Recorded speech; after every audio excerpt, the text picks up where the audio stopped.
What is up, everybody? Boost Down GB here, coming at you, and today we got the turbo barrel. What you're about to see is not the first test fire. It's not the second test fire. It's not the original alternator test. This is the pass for the big boys.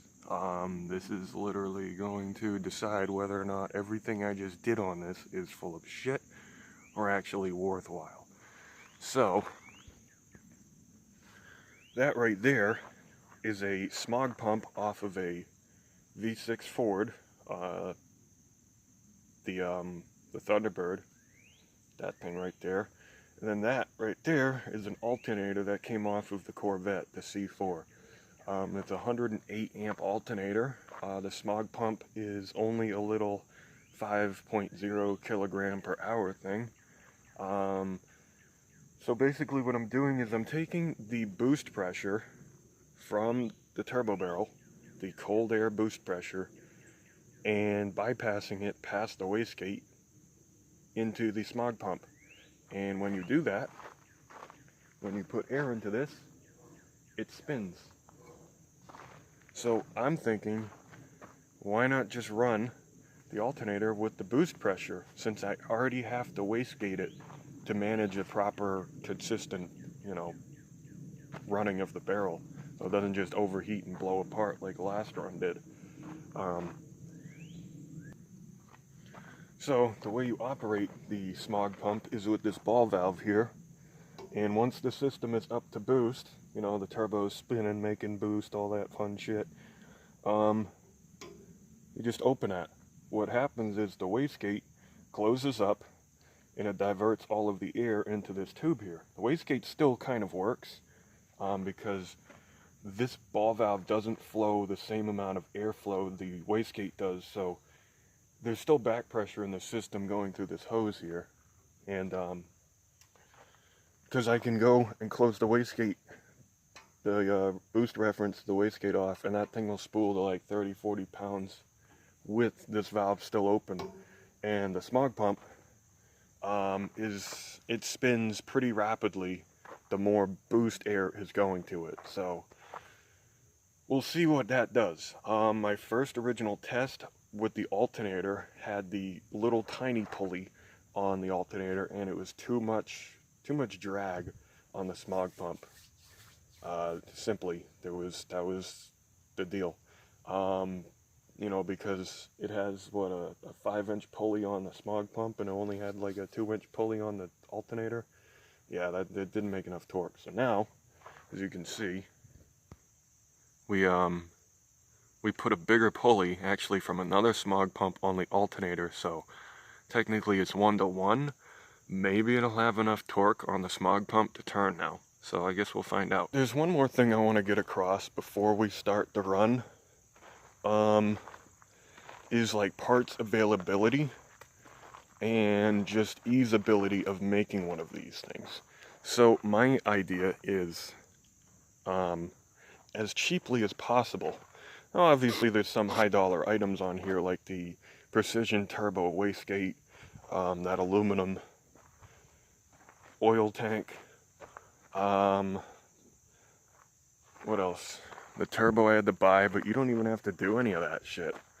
Everything you see here can be found in a salvage yard or on another vehicle of sorts. So theoretically you don't have to get titanium and tungsten and fucking machine your own custom turbo. And I'm thinking of this in the apocalypse. You need to make this thing out of scrap metal as soon as possible. All you have is like 2 gallons of gas in your welder left, and then you're gonna be up shit creek. So how do you fix that? Well, you take everything off that service truck or whatever the fuck you got, and you cobble it together and make something like this. You don't machine titanium, custom turbo fins, and TIG weld. Bro, there ain't none of that left. It's all burnt. It's all dead. Like, that's my thought here with this. This is a whole alternative way of making electricity, possibly. We're about to find out if this has actually got some gumption to it. But Yeah, that's my thing. If you're not building this with the intention of surviving the fucking nuclear fallout, don't talk to me. Like, if you need a machine shop to build one of these, and you need 5 years to build one of these, see you later. I don't need you. Like, you gotta get shit done a lot faster than that if you want to get anything in your life done. You can't be dicking around with prototypes for years and years and years. You gotta go with shit that works. You can't reinvent the wheel. How fucking much more are you gonna reinvent? Can't really reinvent much. I think I've got this shit on lockdown pretty good. And, still the best turbo barrel operator on the fucking YouTubes.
draw on it.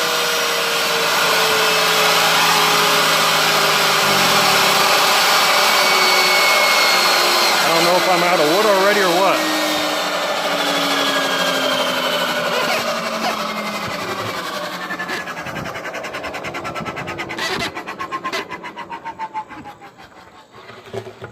Interesting.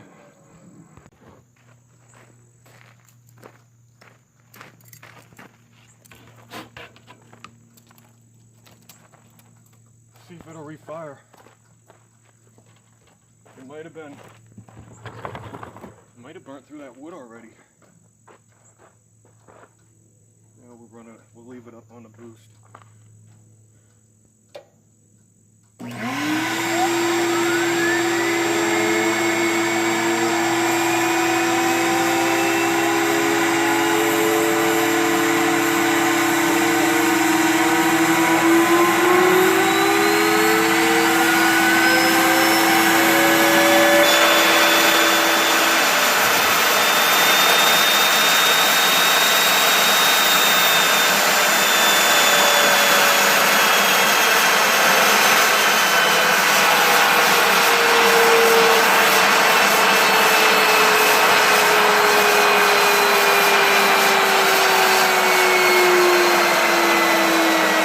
Must be out of fuel.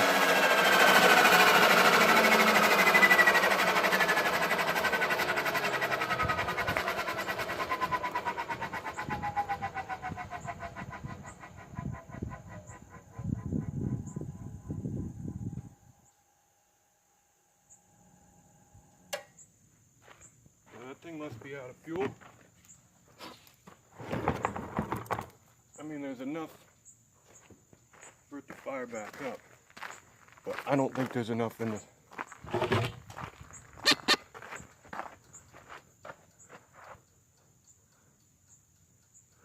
nice afterburn. I don't think there's enough wood in there to do its thing. It's got a little bit of a strange sound, like a whirring. I don't think that's the turbo. I don't know what that is, unless the turbo already got beat. Hopefully it ain't fucked up. But obviously it refired, so it shouldn't be fucked up, because if the turbo was fucked up, it would have blown up. Because these don't just kind of fail, they all fail. But yeah, it's pretty hot. You got your flame still coming out the back there. So that's nice. I gotta support this wastegate tube, because when you let the boost off, it wants to break this pipe right off. There's so much force. There's not as much heat on the turbo though. I have to underdrive the pulley even more.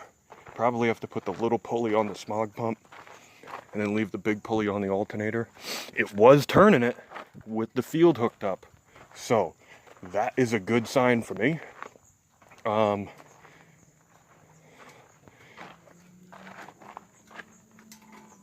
It just seems like I don't have as much runtime as the previous barrel, and that might be, this one might generate more heat, which might burn through the wood faster. I don't know. I don't know if that's a thing or not. What else we got? Let's see. Well, I could put my hand on that intermittently, but it definitely holds that heat. I'm definitely going to insulate it more. As you can see, we have a lot more wood, so it's not like I can't be done today. No sense in really trying the alternator out again. As you saw, it would load up pretty hard and it wouldn't spin that fast, but it still spun, and it almost looked like the voltage went to 12 or close to 12. So there's something there. Like, we're getting so close. Unfortunately, we failed our mission today of having that charge more than 12 volts. But the fact that that thing still spins with the field hooked up with a 1-to-1 means, oh, a 2-to-1 might actually work. Unfortunately, I can't see what's in the barrel. I have no clue how much wood is in it. Like, there's no way for me to see other than just throwing more wood in there and hoping that it's, I think it's just empty. This is birch. Birch burns fast, burns hot. So, yeah.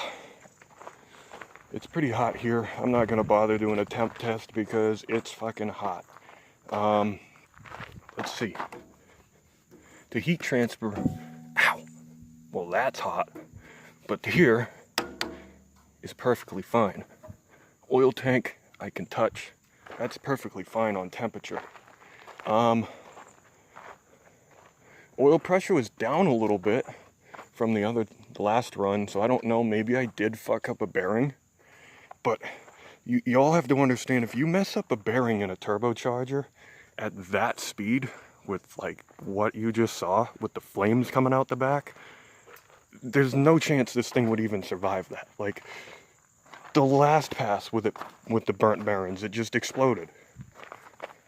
Which you won't get to see that, because I don't have footage of that to begin with. But yeah. Well, at least the smog pump does turn. And I have a feeling if I turn the boost up more, which obviously makes your runtime go down, so you don't want to do that. You don't want to just go high boost, because there's not a lot of volume in that tank compared to the last one, so either that or my scraps are too small.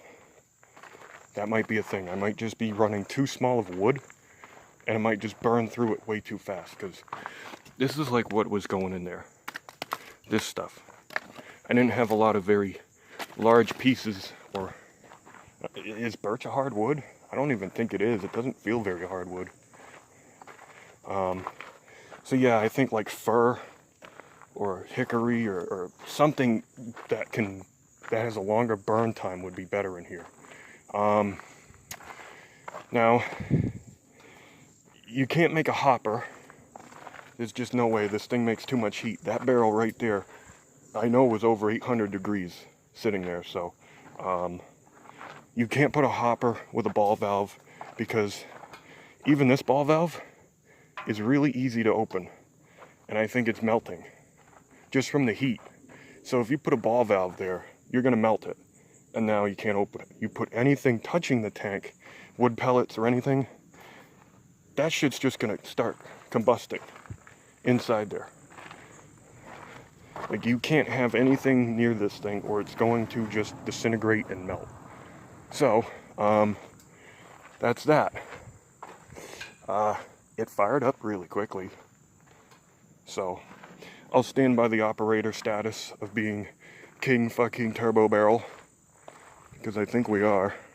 Let's see all your other fucking barrels, all you folks that follow me. Let's see it. Let's see them all. Let's see your progress. Let's see how much of a piece of shit they are. And I'm not being a dick. I'm pushing y'all in the fucking right direction. Get on with it. Let's see it. Quit talking. Let's fucking see it. So, I'm fucking exhausted.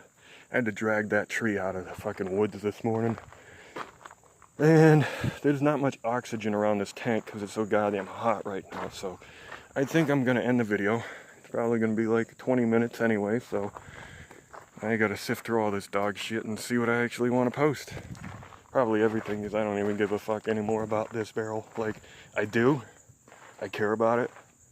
But I don't care about, like, the fucking other, like, some of y'all's fucking ideologies. Like, you're thinking way too fucking hard. Way too fucking hard. Way too hard. Anyway. That's the end of that one.